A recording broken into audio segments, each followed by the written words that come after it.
direction. I believe it starts about a mile upstream from where we are. I think it's about right. The next road crossing. Half a mile. Okay. And Can you see the tree line? the grading here is really low. That's mostly due to the fact that it's just backed up against the reservoir. There are no riffles. There are no runs.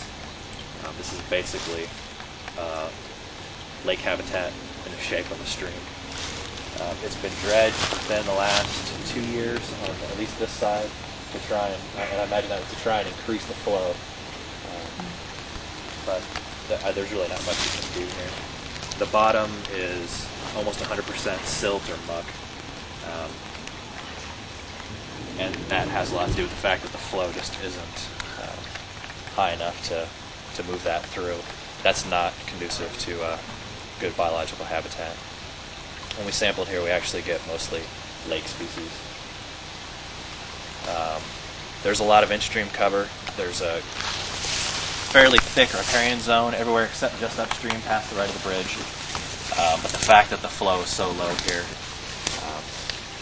that really tells a story as far as the biology.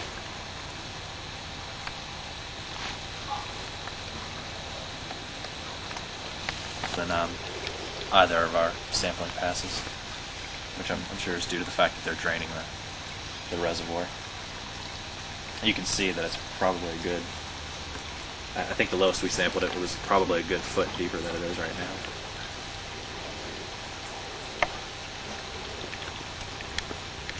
So this backs up from the reservoir? Yeah, when we were here in the spring, there was no flow, according to our meters.